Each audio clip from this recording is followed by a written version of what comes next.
If you've ever had a chance to visit Cooperstown, then perhaps you have seen a bronze statue known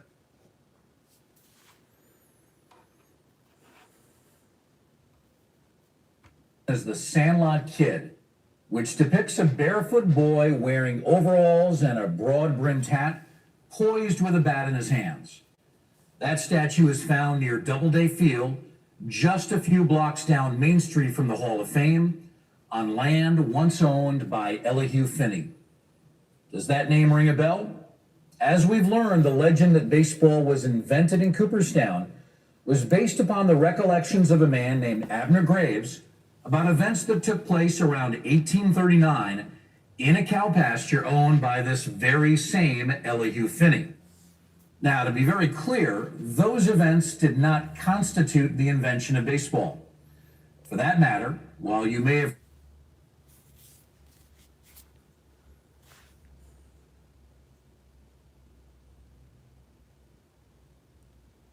heard that land referred to as Farmer Finney's cow pasture or the Finney Farm, its owner was not actually a farmer, but a very successful printer and book publisher who owned a large plot of land in the heart of Cooperstown. But that doesn't mean we should dismiss every detail that Abner Graves recalled. For one thing, although baseball was not invented in Elihu Finney's pasture, it is entirely possible that Abner and other neighborhood boys played games of ball there. So too, while Finney was not a farmer by profession, it is not inaccurate to refer to his land as the Finney Farm, because in the 1830s, there were farms in the downtown areas of even the largest American cities.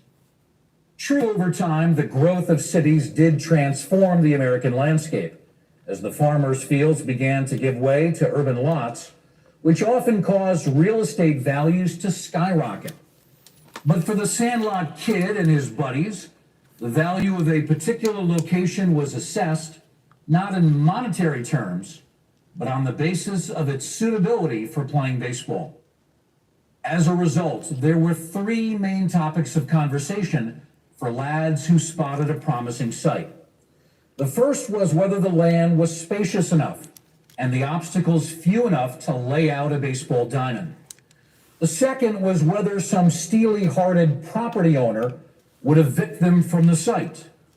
And the third, finding a baseball. Of course, bases and bats and other implements were also needed, or at least helpful, but these could always be improvised from features in the landscape or from the objects that grown-ups mysteriously discarded or had no use for. Rocks made perfectly good bases if nothing better was at hand, and a tree branch or old wagon tongue could easily be converted into a serviceable bat. In fact, in the late 1880s, Albert Spaulding's sporting goods firm placed an ad in its annual baseball guide looking for 100,000 old wagon tongues, offering a liberal price for straight-grained, well-seasoned, second-growth ash sticks suitable for turning into bats. As for gloves and other protective equipment, it was some time before any of them became part of the game, and they could always be dispensed with if not readily available. As we learned all the way back in our first class, however, finding a suitable baseball was no easy matter. Perhaps a family member of one of the players could be prevailed upon to donate some of the raw materials needed and could help them with the stitching. In some cases, they might even be able to order a ball, though this was a rare privilege during the game's early years. The members of the antebellum Flower City Club of Rochester, New York, ordered the first white horsehide ball, just one. When it arrived from Brooklyn, the club secretary recalled, "What a host of the boys came to see it and to have a kindly handling." That same sense of awe was apparent in the steps taken to preserve that baseball. Laying out a playing field and creating the ground rules were thus matters of considerable moment because, if done with care, they helped prevent a ball from being lost. And of course, proper appreciation had to be shown for the player who brought the baseball, because it would be a catastrophe if that player decided to take the ball and go home. It is no wonder that that saying became proverbial. Well, while it's comparatively easy to imagine those constraints affecting sandlot play, what must always be borne in mind when thinking about baseball in the years before 1920 is that they also applied to professional play, especially during the game's earliest years. Perhaps you will recall that the early rules called for play to stop when the ball was lost so that members of both teams could search for it, and that not until 1876 were those hunts limited to 5 minutes. And there's something even more fundamental that we've tried to drive home in these classes. Nowadays, it's taken for granted that every ball used during a game will be essentially identical. But this simply could not be assumed prior to 1920. Instead, in those years, a wide range of designs and models were used, including what we now call a lemon peel ball, the seamless ball, the familiar figure 8 ball, and countless others, with the interiors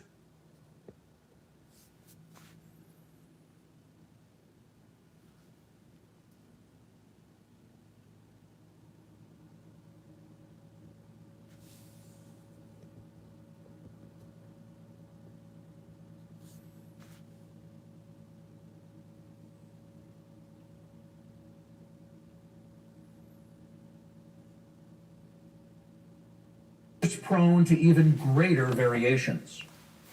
Nor was uniformity easy to achieve. The National League's inaugural season of 1876 was marred by rumors of teams introducing baseballs with no rubber at all when the visitors came to bat, only to surreptitiously replace those baseballs with livelier ones when it was their turn to bat. As a result, an official baseball was adopted for the 1877 season, with Boston sporting goods manufacturer Louis Mann appointed to produce them. Each baseball would be inspected by the league's secretary, then boxed and sealed and foiled to prevent such shenanigans. Alas, these new official baseballs were universally panned for being so soft that after an inning or two of use, they grew flabby on the outside, so that one could be picked up like a kitten by the scruff of its neck or a small boy by the slack of his breeches.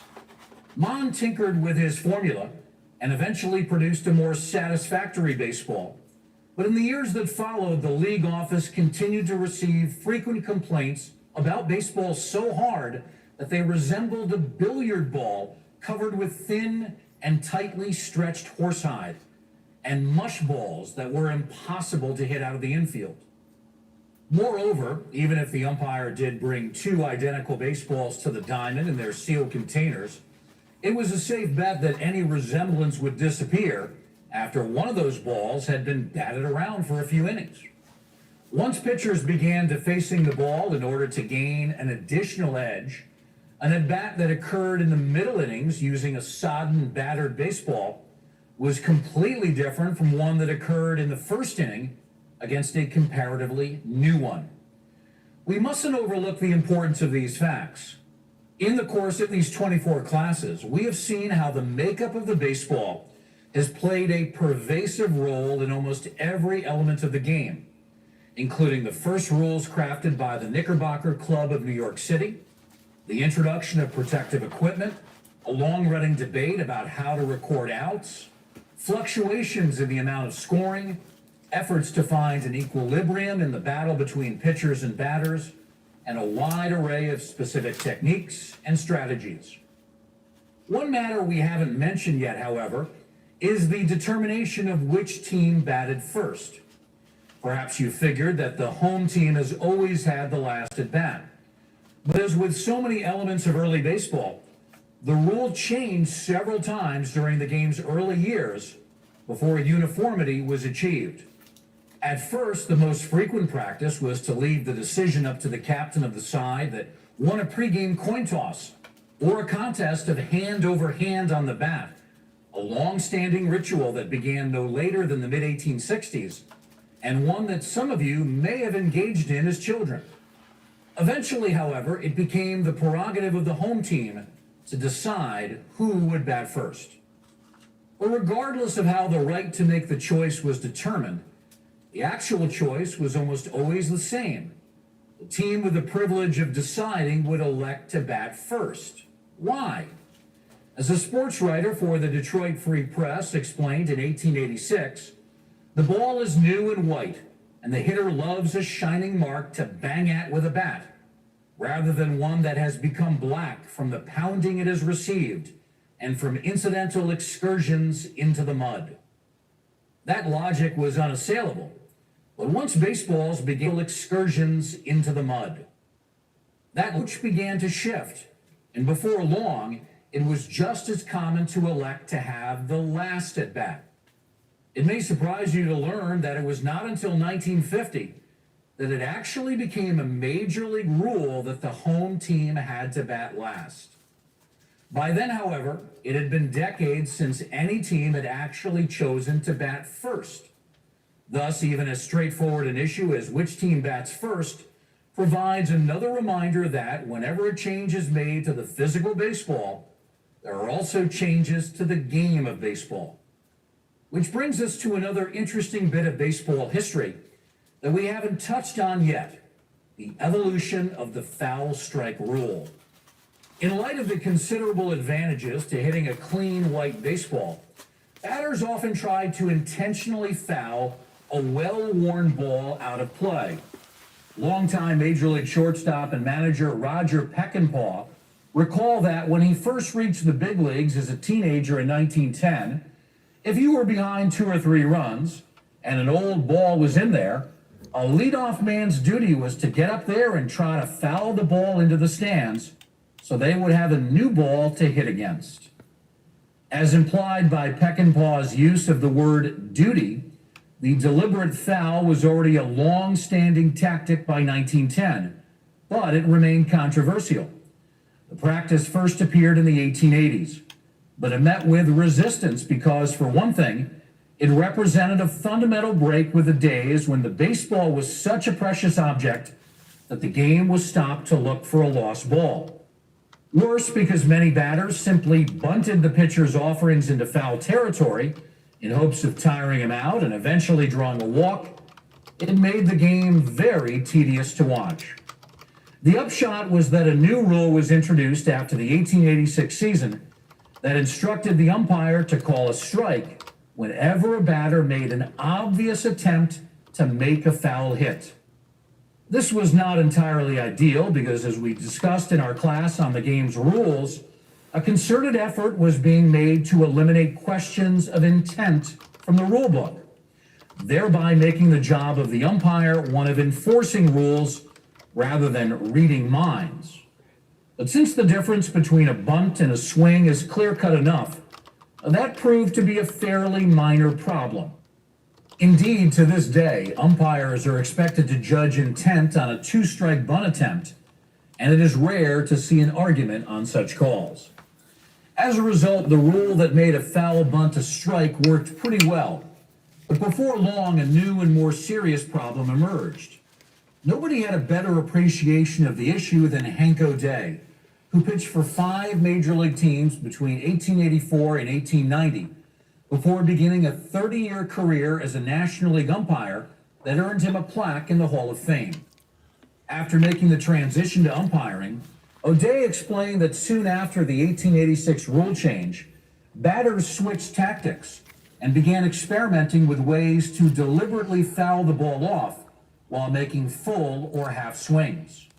Of course, it requires much better hand-eye coordination to foul a pitch off with any sort of swing than by bunting the ball. So according to O'Day, at first there were only 2 or 3 players that could do it. But once batters got into the habit of practicing such things in the morning, within a year, about a dozen were adept at the trick. And that number just kept increasing throughout the 1890s, resulting in monotonous, drawn-out at-bats and dramatically improved batting numbers. A couple of rule tweaks were attempted, but the results proved negligible, and by the turn of the century, the need for more dramatic action had become apparent. In 1901, the National League introduced the current rule by which any foul ball is a strike until there are 2 strikes, and the American League followed suit 2 years later. The rule was met with immediate protests, and many observers believed that the new rule was much too extreme and would soon be revoked. But Hank O'Day knew better, characterizing the rule change as one of the best things that ever happened. From his vantage point in calling balls and strikes, he knew all too well that the new rule left much to be desired, and the concerns were voiced even more loudly when run scoring plummeted in the ensuing years. Yet those disadvantages paled before the reality that, as O'Day put it, the foul strike rule stopped the tireless process of the batter always trying to get his base on balls.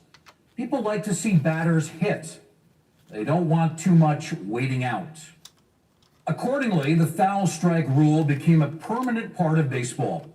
As Peckinpah's 1910 comments show, by no means did that rule eliminate deliberate attempts to hit foul balls, but the penalty for unsuccessfully attempting the tactic had become severe enough to significantly reduce its frequency. Batters had been further discouraged from trying to bat balls out of play by a long-time custom that encouraged youngsters to retrieve and return foul balls by rewarding them with free admission to the ballpark. Foul balls, a reporter explained in 1884, were invented in the interest of the small boy, and one is admitted every time the ball goes over the fence. This ritual proved so appealing that the grounds surrounding a ballpark were often ringed with children hoping to thus gain entrance. Some of those kids had other designs on those baseballs, leading to an increasing number of complaints about balls that had been stolen by bad boys. And it wasn't just the kids outside the ballpark. While it had long been routine for spectators in the grandstand to return any baseball that came their way, this custom also began to fall out of favor. This trend was met with outrage in many quarters. It is said that when a fan refused to return a foul ball, Giants manager John McGraw cried out something to the effect of, "Very well, if you're going to steal my baseball, I'll steal your hat," and proceeded to do just that. Quite possibly that story is apocryphal, but it neatly captures the dismay felt by the owners and operators of the teams that had paid good money for those baseballs. Neutral observers understandably sympathized with this stance, particularly in minor league cities where the added expense could be ill-afforded. So teams ground in their heels. Fans in several cities were arrested for trying to keep foul balls.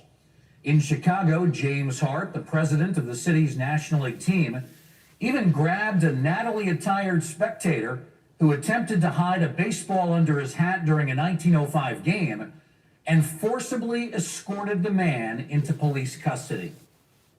But here, too, the outlook shifted once it became customary to replace baseballs after only minimal use. The optics of the efforts of team officials to retrieve those baseballs changed dramatically as soon as they were no longer protecting a valuable asset, but just an object that would soon be discarded anyway. In the case of the well-dressed Chicago fan, he turned out to be a member of the Board of Trade, and he responded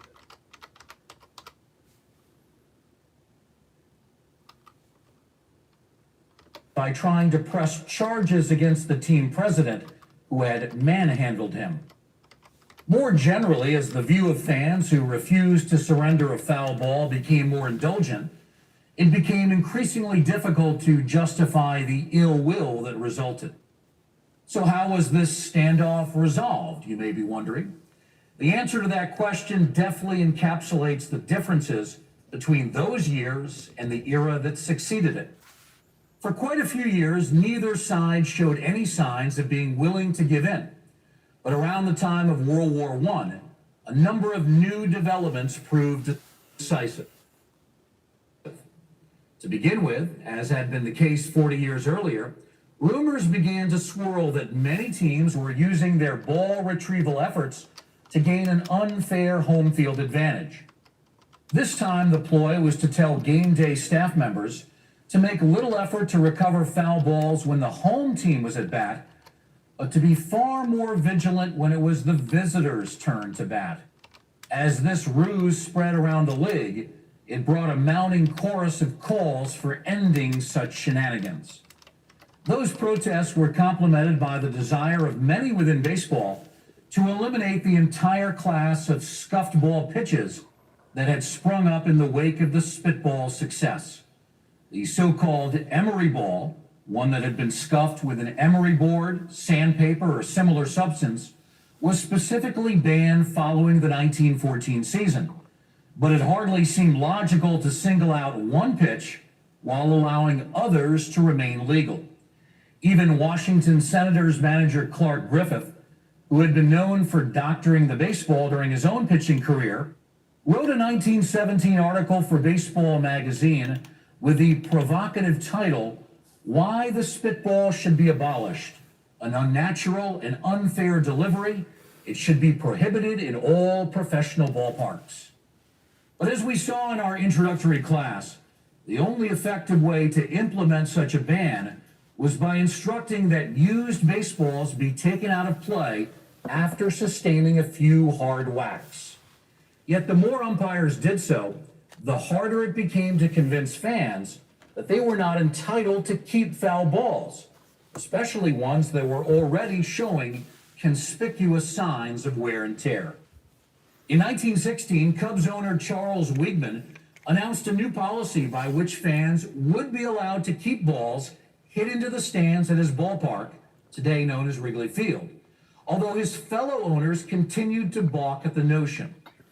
The efforts of team employees to retrieve foul balls began to look downright mean-spirited after America entered World War I, and fans began tossing such balls to uniformed servicemen whenever an attempt was made to reclaim them.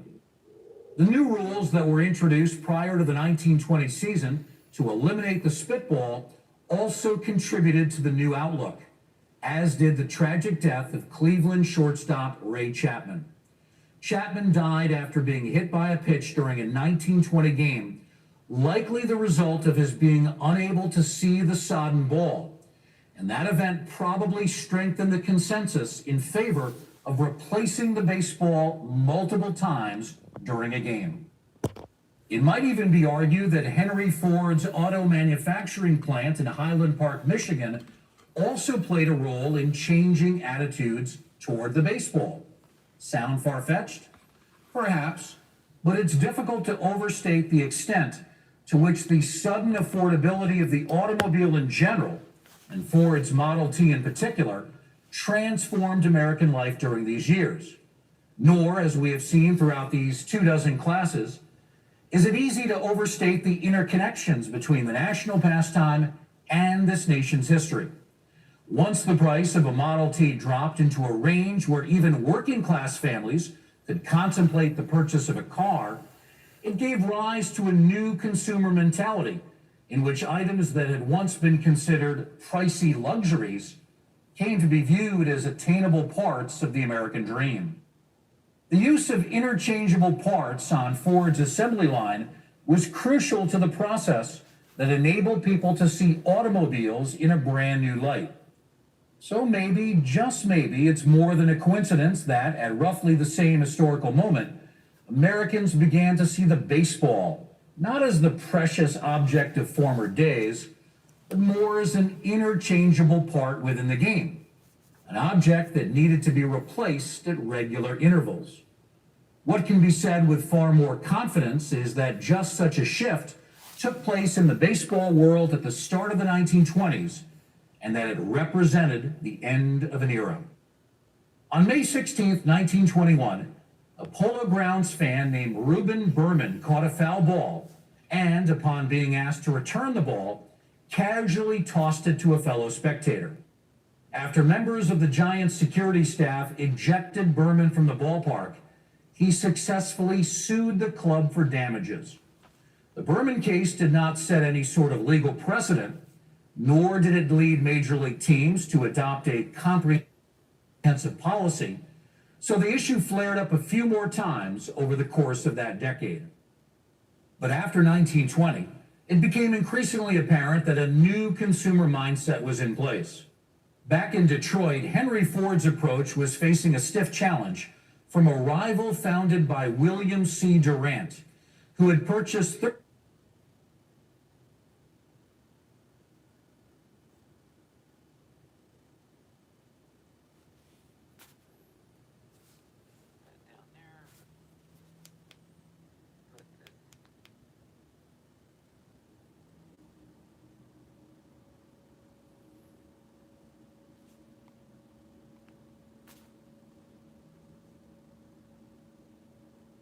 thirteen fledgling car makers and 10 parts manufacturers in 1908 and named the resulting holding company General Motors. Durant was forced out in the 1920 power struggle, but by then the firm's greater variety of offerings left it poised to capitalize on the new outlook that became known as planned obsolescence.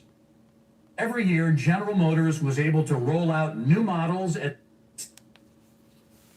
several different price points, creating ongoing demand from Americans who already owned a serviceable vehicle but dreaded the thought of falling behind the times. Cars thus came to be seen as both valuable items and as replaceable ones, giving General Motors the best of both worlds, and before the decade's end, forcing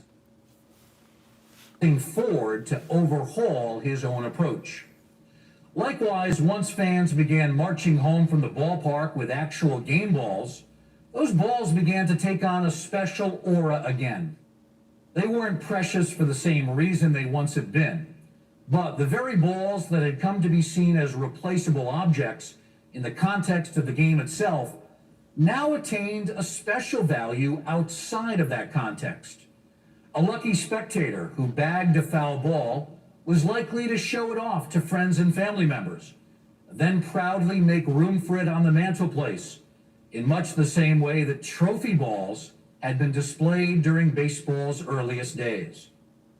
And that pride, the sense that there's something special about this little round object with its figure-8 stitching, this is a feeling that connects baseball lovers today with generations stretching all the way back to the 1800s. Today's fan who catches a foul ball and regards it as a prized possession has much in common with the host of Rochester boys who excitedly gathered to examine the first white horse-eyed ball ever seen in that town some 160 years ago.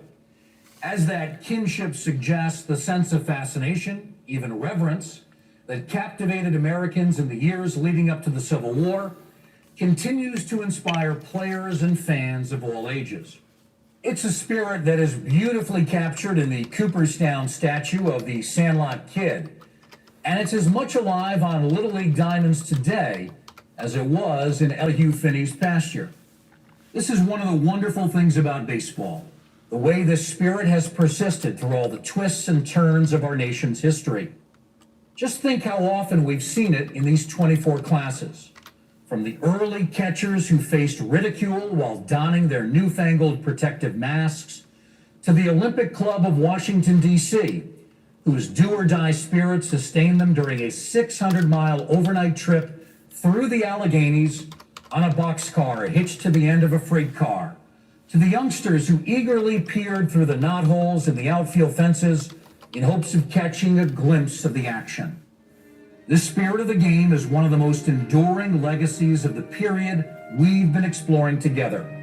We've traveled back to a time when children's bat and ball games were being adapted by grown-ups pursuing a shared enthusiasm for exercise and fresh air. And from there, we've proceeded through several decades of experimentation and change, decades during which a fledgling sport gradually assumed its mantle as our national pastime. It was a dynamic era filled with larger-than-life personalities. They didn't always agree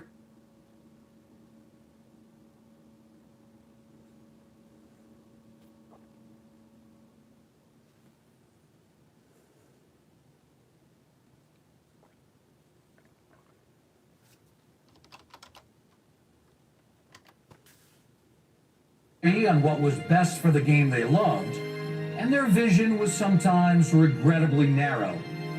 But on the whole, the spirit that carried the day has breathed life and excitement into our springs, summers, and falls ever since.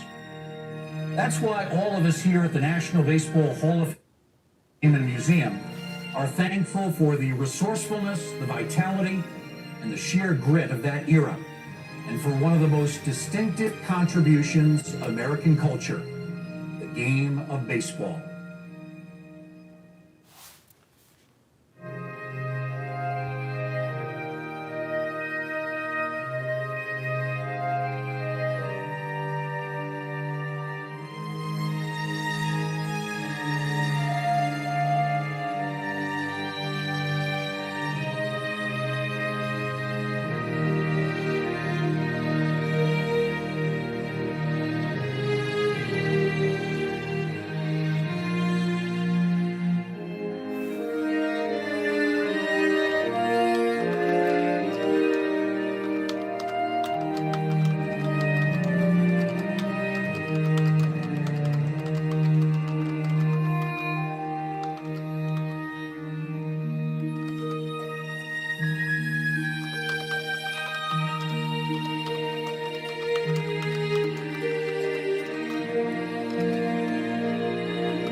Hopefully you all have enjoyed that lecture series. You probably saw the little plug at the end there, so now you know where it's from. But it's been a pleasure for me to just share that with my community here. Appreciate that. Library of Congress digital pictures. Yeah, at the end of the course there, I guess they had to give credit to everybody and everything that was a contributor of the content at hand. So that was pretty cool. I'm going to try and get out of here for now. Dun, dun, dun, dun, dun. Let me get back into the content. Oh, that's right. I didn't want to get some feedback there, so what I had to do was, this was brought to you by the United States Postal Service and Blomdahl for President. I don't know about that. But it was fun. It was fun going through those 24 lectures. They are on a playlist on my channel if you would ever want to go, if you've missed some of the episodes. It is there's the first video is like an intro to the series, and then the 24 lectures afterwards. So there's 25 total videos that are on the site itself, the Great Courses site. But I created a playlist, so that is available. So other than that, there was like one other video. I might do a separate video on that. It's nothing related with this, but just another video that the Great Courses has available that is on their website. In case you're wondering, I'm waiting for my other computer to catch up. Greetings to all. Michael Heath is in the house. BiPster of all things wax packed 777 completion of lecture. And yes, you will all get your virtual certificates of completion for the course if you watched all 25 episodes. I'm waiting for my computer to still catch up with me. It's being slow today.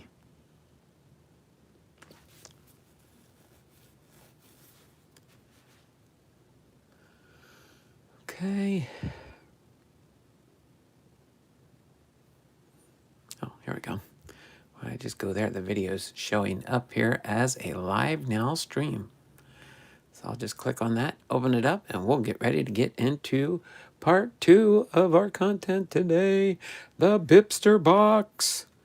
The BiPster box, and I'll go over the Candelarias in just a second here too before we get into the BiPster box. I just want to make sure that my computer is getting caught up with me.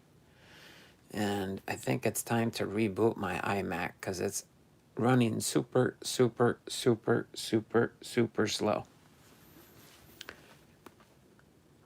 Sometimes my PC is running slower than my iMac, and sometimes my iMac is running slower than my PC.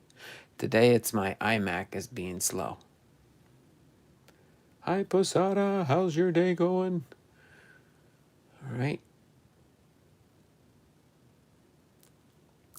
No, I don't think I have viruses on my computer. Sometimes my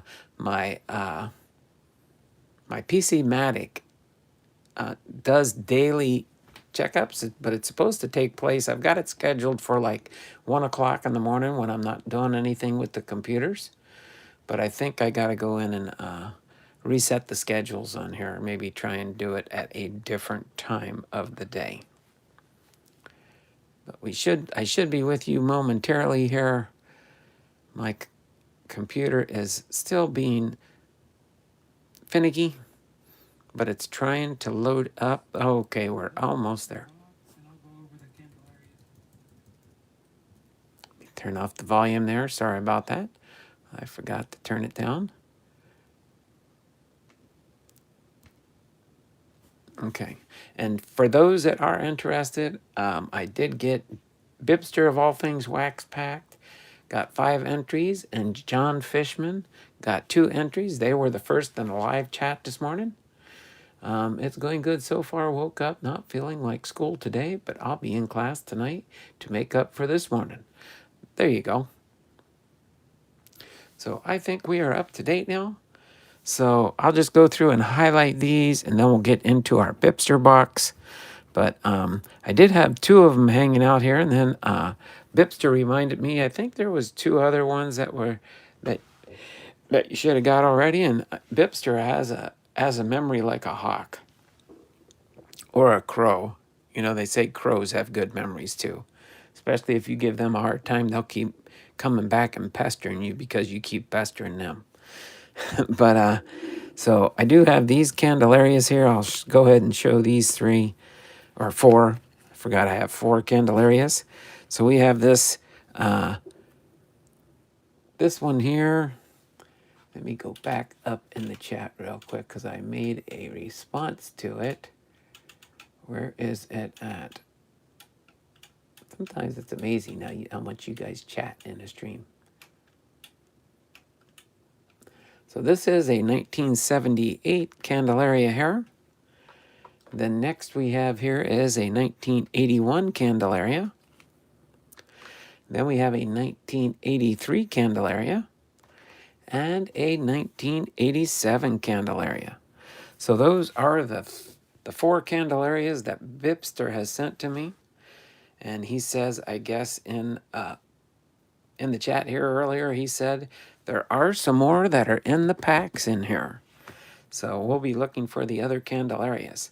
But this one here is the oldest one. This looks like it's a, let's see, one, two, three, four, five. This is a 6-year card. So we do have 4 of these so far. So I will keep these 4 up here and update them as we get to them. But for now, I'm going to go ahead and let me just scooch these out of the way and bring this forward just a little bit. We're going to take the lid off here. Let me double check. Let me make sure I got the numbers. 1, 2, 3, 4, 5, 6, 7, 8, 9, 10,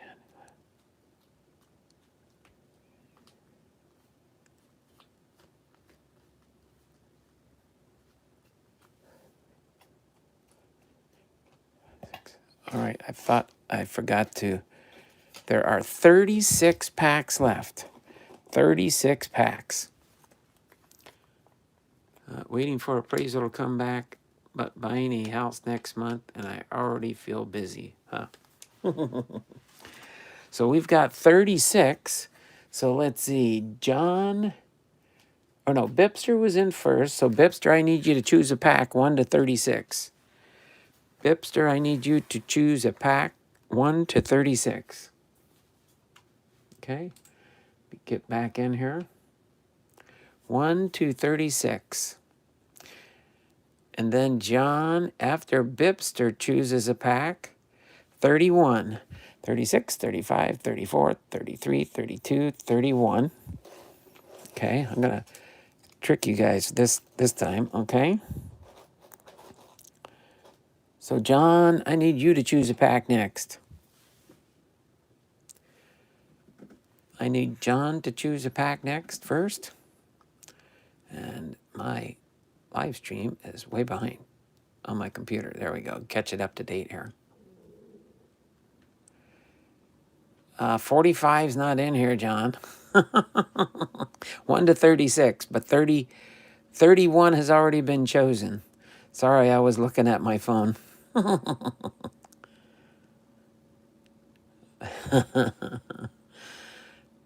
Yeah, I've been gathering ladders up, picking up tree limbs, and I'm in a bit. Number 7. 1, 2, 3, 4, 5. Let's see. Wait. 1, 2, 3, 4, 5, 6, 7. Okay, number 7 is this guy right here. Oh no, wait. 1, 2, 3, 4, 5, 6, 7. This guy right here. Okay. Oops. And now, let's see. I got to go back in the chat, see who was next in the live. after the BiPster and John Fishman. Let's see who was next.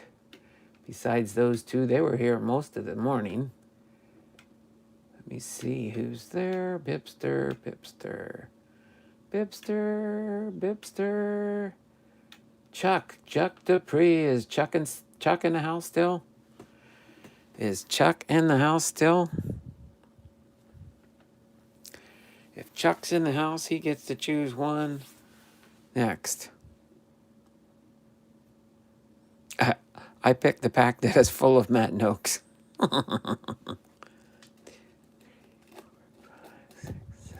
Okay. So is Chuck still here, or did he take off already? I gotta try and think about putting a marker in here. So 7 is missing. Let me put that. That's where 7 was. And I got the gap there for that one. So is Chuck already gone? So next after Chuck, if Chuck doesn't respond with the number 1 to 32, Sean Green is Donald Man. Cards in My Car with R. Posada is next. Cards in My Car with R. Posada is next. And number 1 to 32, but number 7 and 1 to 1 to 36. Cards in My Car with R. Posada, but number 7 and number 31 are already taken. 22, 7, 8, 9, 10, 11, 12, 13, 14, 15, 16, 17, 18, 19, 20, 21, 22. All right, here we go. This one here, so those will be, are 3 packs. Oh my word, no, I'm dropping everything. So we go from 36 to 33 will be the next for tomorrow. 33 packs left.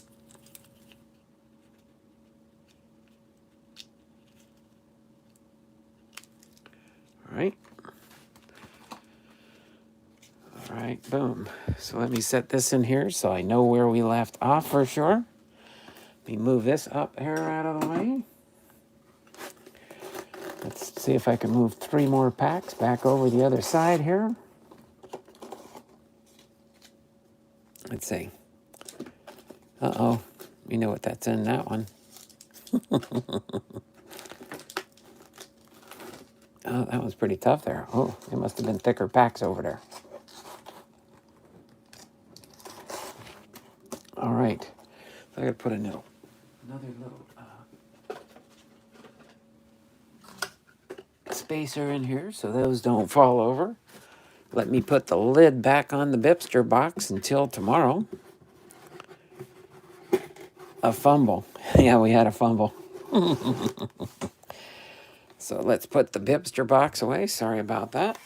I'm going to put the BiPster box on the side of the break table here.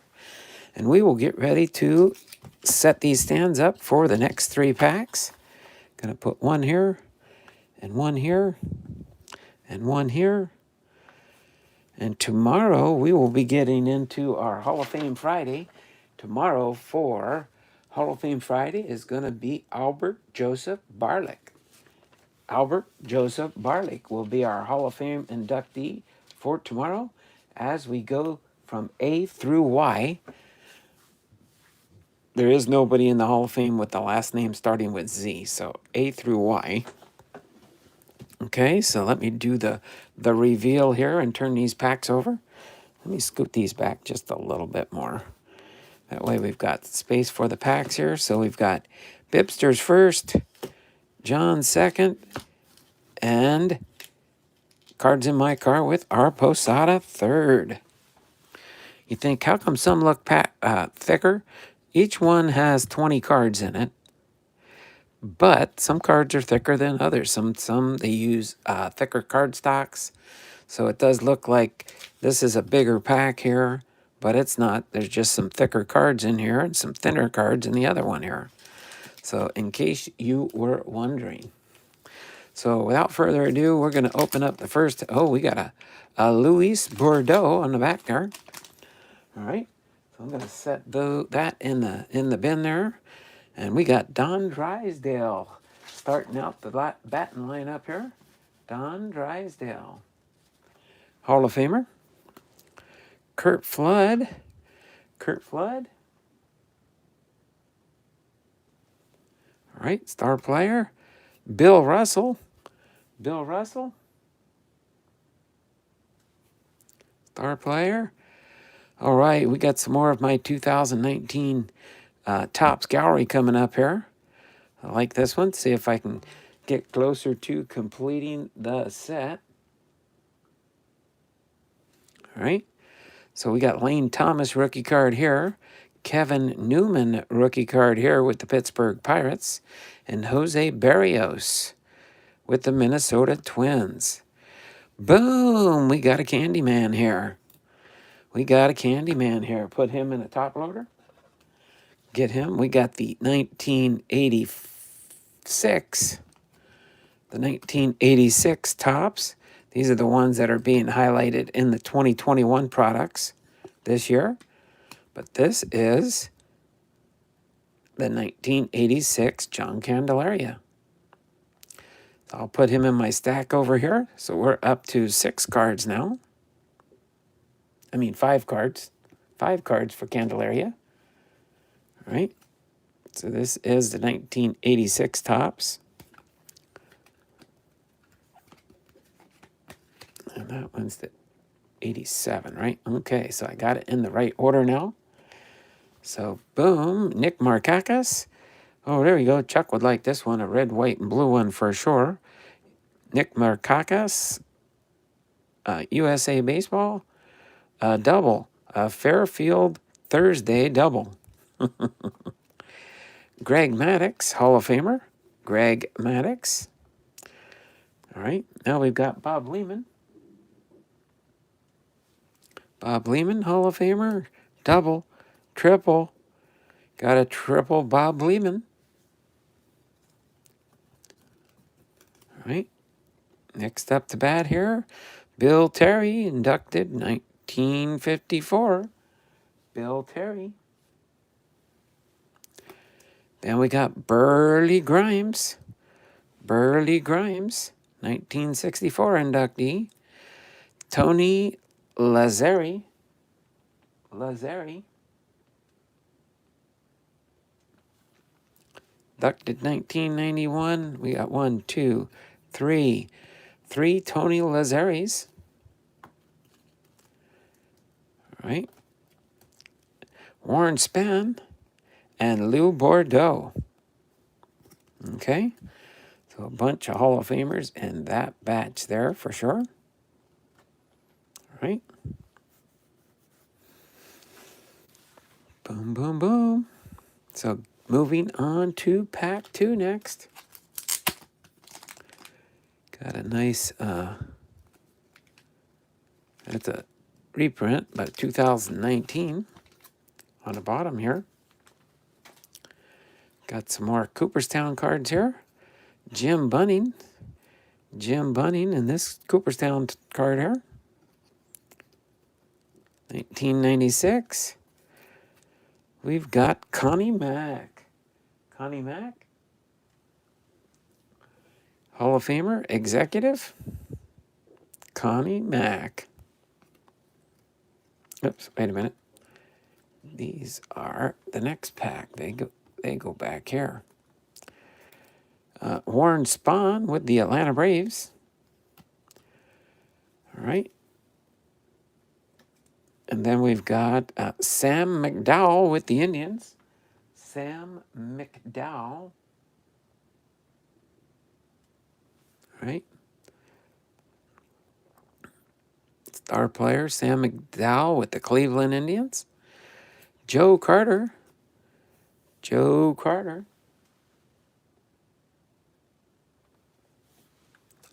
Star player Frank Howard.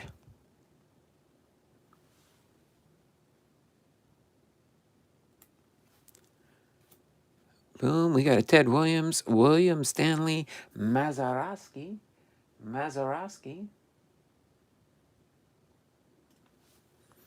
Hall of Famer. Eno Slaughter. We got 7 people watching. 8 thumbs up. Thummies up for me. All right. Eno Slaughter, Hall of Famer. Joe Carter with the Blue Jays. Joe Carter. The only Carter I think that's in the Hall of Fame is Gary Carter. Johnny Mize with the St. Louis Cardinals. Johnny Mize. And next up to bat, we've got here Buddy Bell with the Texas Rangers. Buddy Bell. Only Cool Papa Bell is the only Bell. Carlton Fisk, Hall of Famer. Don Larson.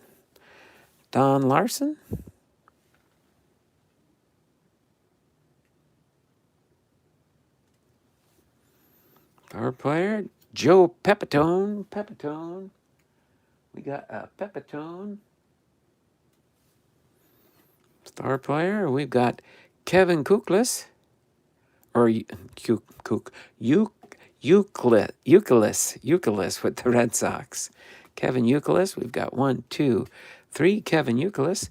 Evan Longoria. This is a newer reprint type card for 2019. Evan Longoria. Probably from the Topps Heritage. Then we've got Kevin Kramer, rookie card for the Pittsburgh Pirates. And Jorge Posada with the Cards in My Car with our Posada. All right. Well, these are all star players here. So that's what we've got so far out of the first 2 packs. Now on to pack number 3, chosen by Cards in My Car with our Posada. Luis Arpacio is in the back of the pack here. All right. But on with the next round here. Okay. These are my Topps Gallery cards. Those will go into my 2019 as I put that set together, hopefully. But Joe Sewell, Hall of Famer. Then we've got a Seattle Mariners draft pick, Roger Salkad. Oh no, I got a bunch of Roger Salkads here. A Fairfield quad plus 1. 1, 2, 3, 4, 5 for my Seattle Mariners. Sam Jethro.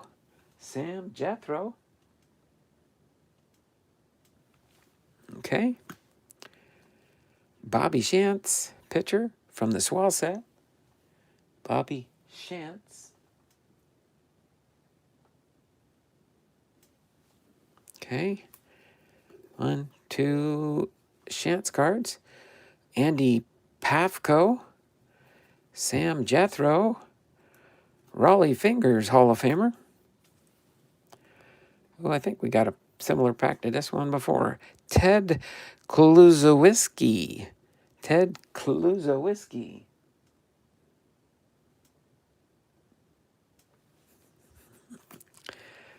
Boom, we got an Edgar Martinez. And a Lou Gehrig. And a Walter Johnson, 1936. Another Walter Johnson, 1936. A Christy Mathewson, 1936. Another Kristen Mathewson. And last but not least, Luis Arpacio.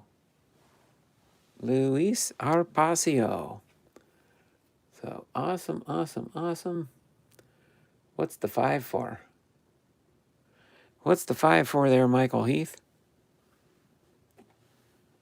Let's see. Cards in My Car, 22. Oh.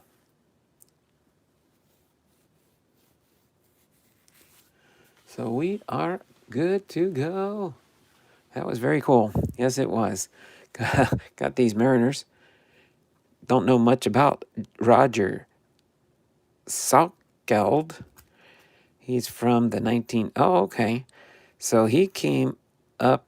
This is the 1990s. So he started playing with the Mariners, looks like right after... Well, actually, this is... I don't know if they brought him up in the Mariner organization or not. I'm thinking so, because they got him listed with the Seattle Mariners, but he was a Mariners draft pick. So I don't know much about... Oh, okay. 3, 4, 5. 5 of them. 6. He might be behind the live and is picking a number. Oh, okay. Yeah, you might want to do a refresh there, Michael. I was asking for people to pick out the 3 packs, and we already did the 3 packs.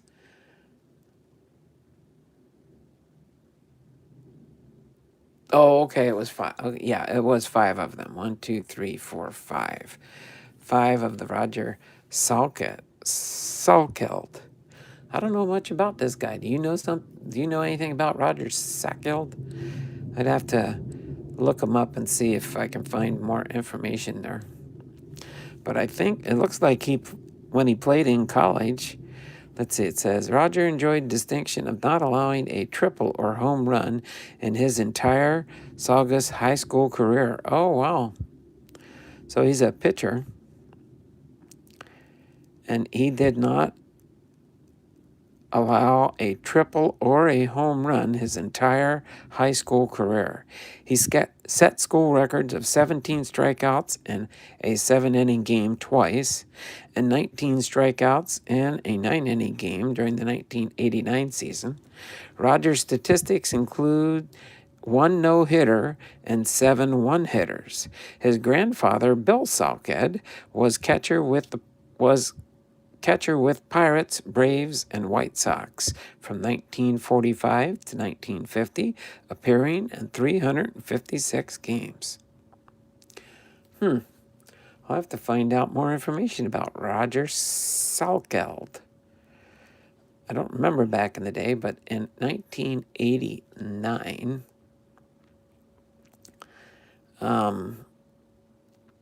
I was just heading over to Japan for 6.5 years. So it was probably during his time with the Mariners that I didn't follow Seattle as much, except for Ken Griffey Jr. We did get to watch baseball games while we were over in Japan, and I was able to watch some Seattle Mariners games, some Baltimore Orioles games with Cal Ripken Jr., so that was kind of fun when I was overseas in the military stationed in Yokosuka, Japan for 6.5 years. But other than that, that's pretty much my show for today, unless you guys want to talk about something. What is your favorite sushi to eat? Oh, I'm not picky there. I'm not picky. Matter of fact, my wife had just bought some sushi Tuesday, a matter of fact. Yesterday. And she made the homemade chili. I haven't had any yet, but I'm probably going to have some for lunch today. I'm going to have some homemade chili for lunch today. But I love going anywhere and having some sushi, as long as it's good sushi and it's made the right way. So let me scooch these up a little bit. Let me move the tops galleries here just a little bit so you can kind of see them there. Move these up here. I'm going to move the tops galleries over just a little bit here. Maybe that way you can see. Yeah, there you go. You can see the players there. Jose Barrios, Kevin Newman, and Lane Thomas. So 2 rookie cards. Here, I could probably get them better in the picture this way so you can see their rookie cards. All right. Michael, he says, don't like raw fish. Nothing wrong with that. It's not usually large portions. I like when it's when they're put together as, well, I think most people know what sushi looks like. You've probably seen pictures and stuff. But yeah, it's an acquired taste. Not a lot of people do like it. My wife likes it, but my wife likes anything that's fish related. Michael was playing pickup sticks like what? Oh boy. Tsunami roll is mine. A tsunami roll? Just as long as you're not there when the water shows up, right? A tsunami roll. You know what a tsunami is, right there, BiPster? That's a tidal wave.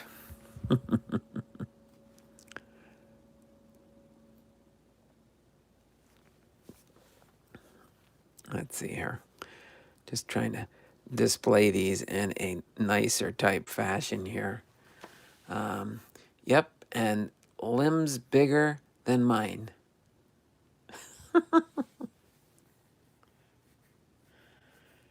Oh boy.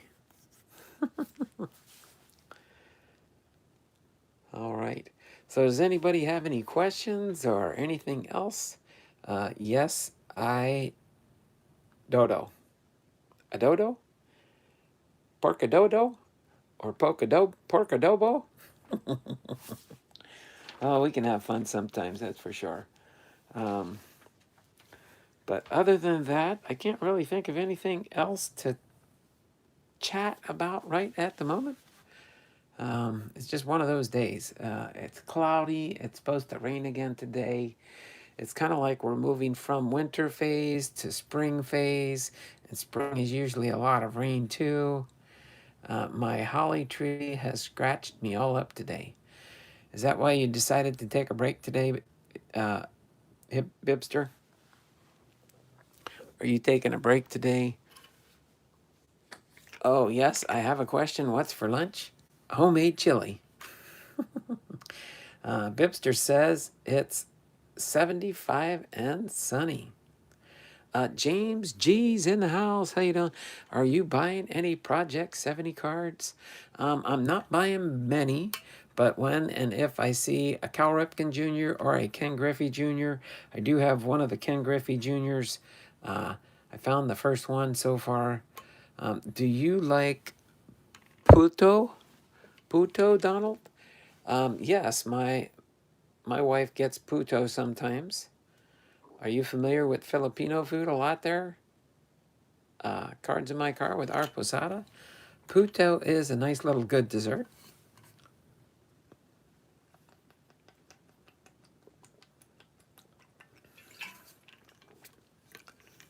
Michael, he says he's on the way. Okay, got to get here in about the next 15 to 20 minutes. Yes, Don, I am Mexican and Filipino. Oh, okay. Did you have, or is your mom or dad the Filipino?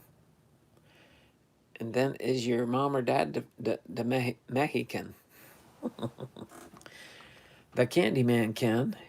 The Candyman. There we go. That's right, John Candelaria. That's the ones that the BiPster has sent me so far. I've got these 5 Candelarias so far in my PC now. So I'm pretty sure I'm going to get more. BiPster says, I'm on the way also. Private jet will fly soon. Okay there, BiPster. I'll wait until this afternoon. You can join me we can have a second round of chili by the time you get here. It'll probably take you about 2 to 3 hours to get here. You might want to see if they can land at Arlington Municipal Airport if it's a small private Learjet. Cards in my car says, I love homemade chili. All right. So that's about it for today's stream, y'all. You all. I got a few more stacks of vintage cards to go sorting through. And then I will be done with that faction there. Onions and cheese, please. Oh yeah, onions and cheese, and then dab a little bit of hot sauce in there to add the more, make it a little bit more spicy.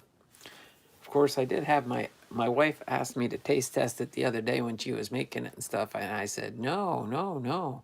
You gotta have a little bit more spicy. You gotta put a little bit of zip in there. Sometimes she'll make things too spicy, or sometimes she won't put any spices at all. I need a portal gun. Oh, that way you can go through the portal and just show up here? That'd be nice, just like Star Trek. Beam me over, Scotty. There we go, Michael. He says onions, crackers, cheese, mustard. I don't think I've ever tried chili with mustard on it. Probably have a good. You need vegan chili, Donald. Sorry, meat and soy sauce and soy cheese. Donald, we need more power. Yep, yep. All right. Well, I'm going to turn the camera around real quick. Looks like we have 7 people watching and 8 people. Are you gonna wife opening pack Wednesday for content? I don't know about that. Have to give you a new update on that a little bit later in the week. A few people are doing this now. Oh yeah, well yeah, I know. Well, sometimes for on Gourmet Breaks, on Gourmet Break channel, Mrs. Gourmet does open up the cards for him sometimes, because he is in the military now, and so depends on if his schedule conflicts with what he has going on with work. A weekly 1991 Fleer opening. I don't know about that one. We might. I'm trying to think if I have any 91 Fleers in my pack boxes, in my boxes of packs of cards. But down the road, we'll be doing at Throwback Thursdays, starting next Thursday, a matter of fact. Will be our first Throwback Thursday. It's a fun rip. The wives are clueless. Oh yeah, because they see some of those old strange names that we joke about and kid about and stuff, and they don't know what's going on. There are now only fans for girls who break cards in lingerie. And yes, I did see it on the internet, not from experience. All right. Well, I got to calm the chat down here. I'm going to get ready to say goodbye now. We're getting a little risque in the chat here. This is Donald Blomdahl, Hall of Fame veteran, sports cards and collectibles. Having been live to you from Arlington, Washington, I should turn the camera. Let me turn on the Throwback Thursday, the 8mm stream here. There we go. How do I look in the throwback mode in the 8mm?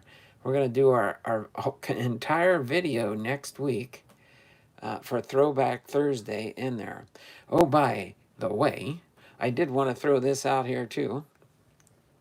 If anybody knows how to, Arposada has an OnlyFans, I heard, plays COD on his skibbies. What?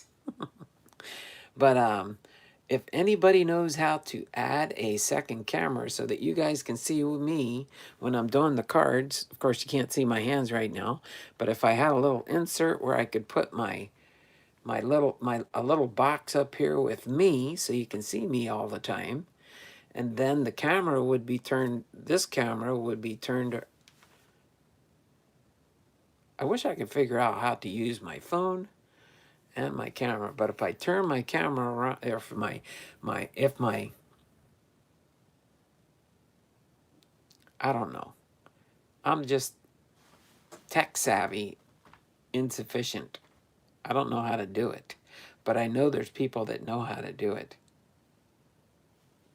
I know, type it in YouTube and there is a video about it, I'm sure. I know, but I can't figure it out. I don't know what kind of camera you have to use. I don't know if you can use your phone from your camera on your phone, or do you have to have a separate camera that you hook up to like your USB on your computer for it to it to view that also. But as soon as I can get somebody to come by my house and set it up for me and show me how to do it, that would be awesome. But until then, I'm just going to have to be stuck with the way that we're doing it now. I just turn my camera around in there, and then you can see me doing the cards here like this way, or I can have the camera up above pointing down so that you can see them, but then you won't be able to see them on the stands like I display it here. Type it in YouTube. Donald, wait, Boomslang's here. I know I watched your tutorial, but I still can't figure it out there, Boomslang. I can't figure out how to get my computer to do what I'm trying to tell it to do. I know Boomslang knows. He did a tutorial on it, but I still can't. I tried to download the software and it still couldn't get it to work. But it's just probably me not being tech savvy is probably what the problem is. I know Boomslang does it, so he's smarter than me. I wish I was more tech savvy. This is about as tech savvy as I get.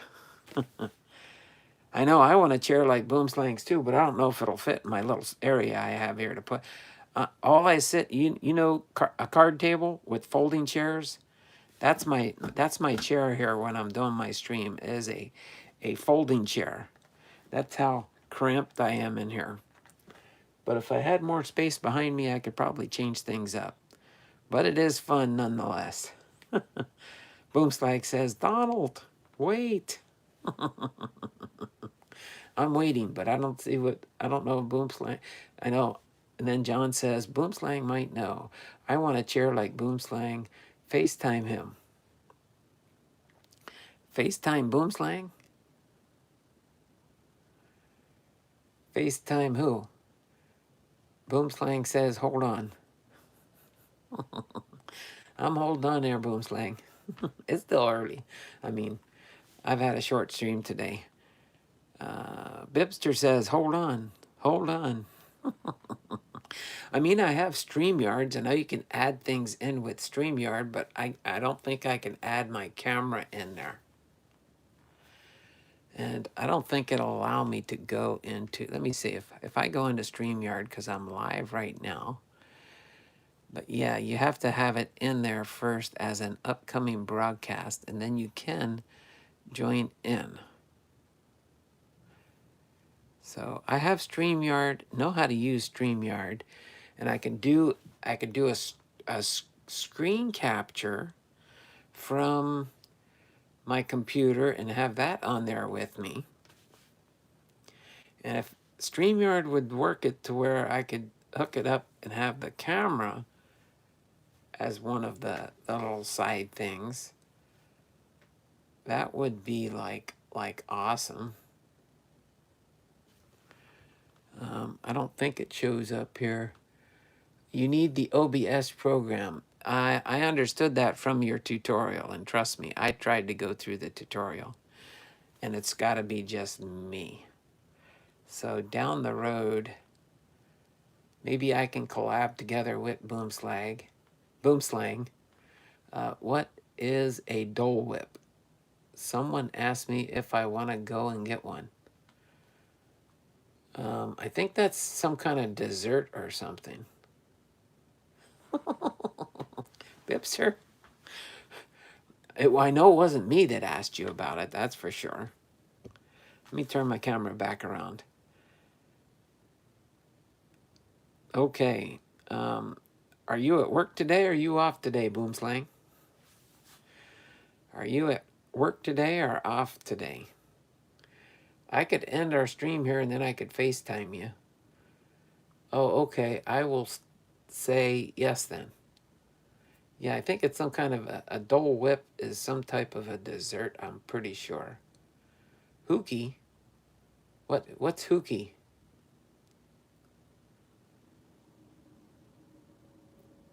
Boom slang. Now he's saying hooky. Is that a program?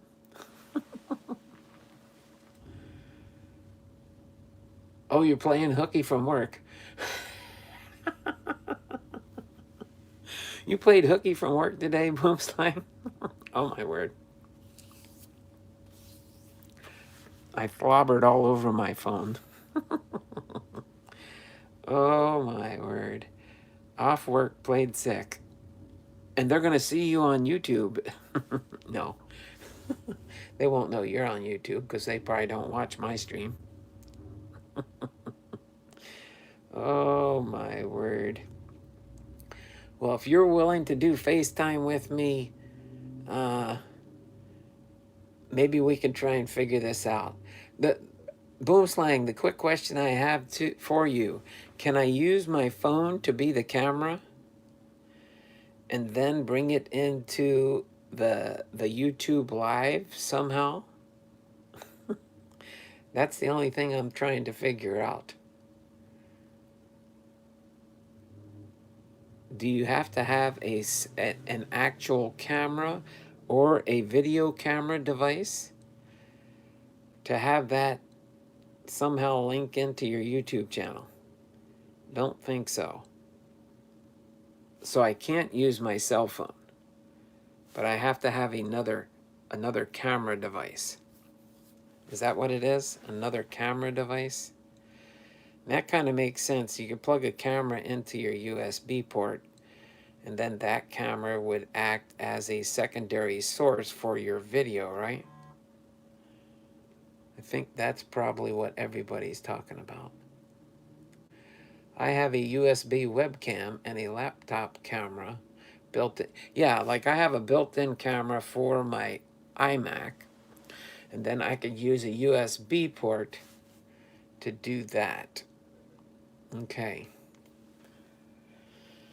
I guess you'll have to, maybe when we do a FaceTime, you can show me, you can probably show me how you set up the camera. I know I could set it up above and have it pointing down above me. That's what most people do for their carts. Yes, a USB port camera. So that's the only thing, is finding the right USB port. And I know some people use a USB for an external microphone, but I don't have to use the external microphone because I do have the built-in microphone on my iMac computer, which kind of works for me. Most everybody can hear me well, as far as I know. So yes. So I'll have to look in my stuff. I know I have a USB. It's just a matter of setting things up. I bought one. Yes, I bought one off of Amazon.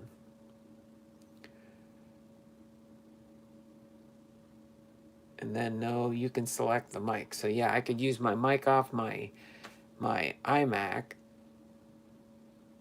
Okay, a Dole Whip equals frozen banana Cool Whip.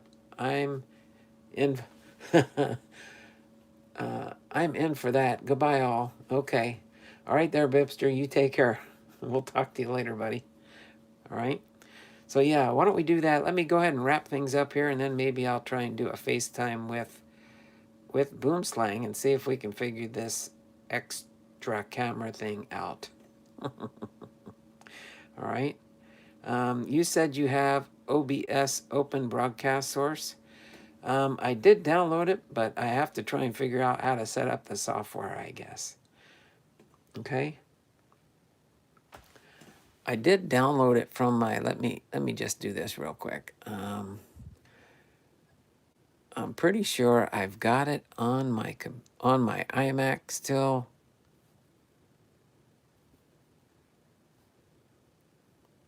Thing is, with the iMac, they want you to have an app, so sorry. Let me see if I can.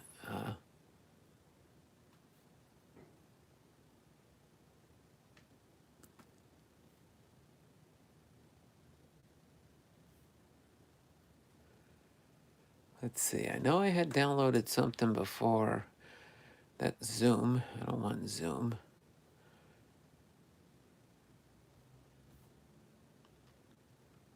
Where did that OBS software go? I'm looking on my iMac right now.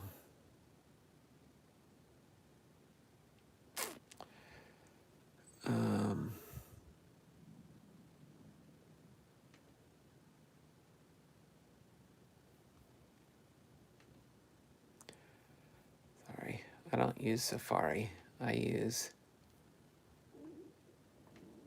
let me do this real quick. Sorry. I know I'm looking pretty strange here, right? Looking at my computer, you can probably see my computer reflecting in my, there we go. Now if I get to Google and do, it's called OBS, right? Yeah, why don't I do that instead of trying to do this here right now? I know it's called here. I see it. It's called, because I had it before, Open Broadcaster Software Browser Source.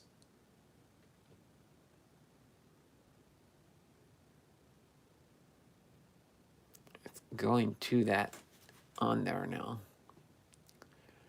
Dun, dun, dun. And the choices it comes up with. To pull a browser source into OBS, you just go down to the source.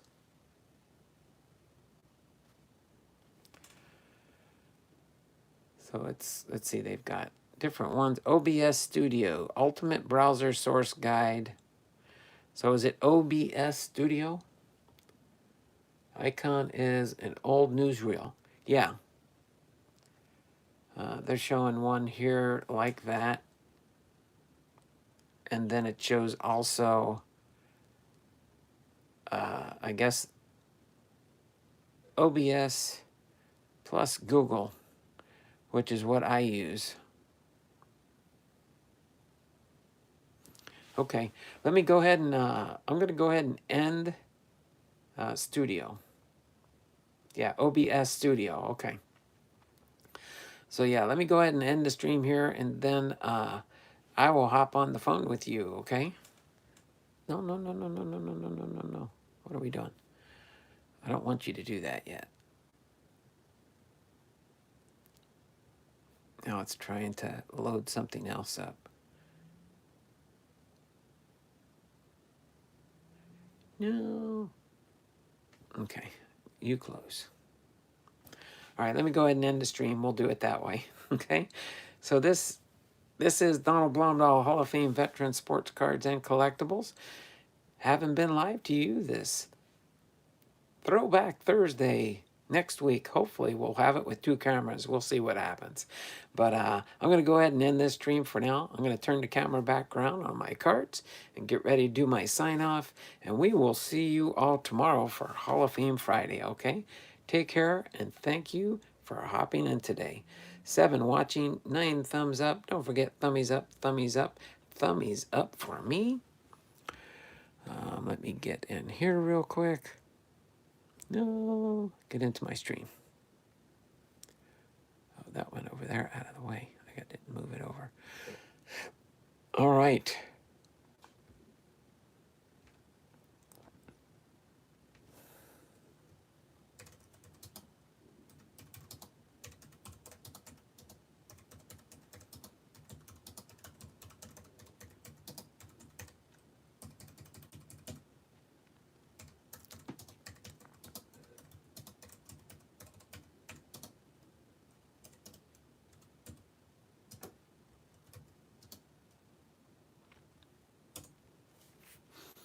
All right. So you all have a great and wonderful day.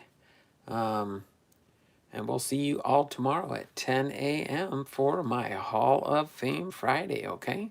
Take care. Lord bless you and have a wonderful and blessed day. Bye for now.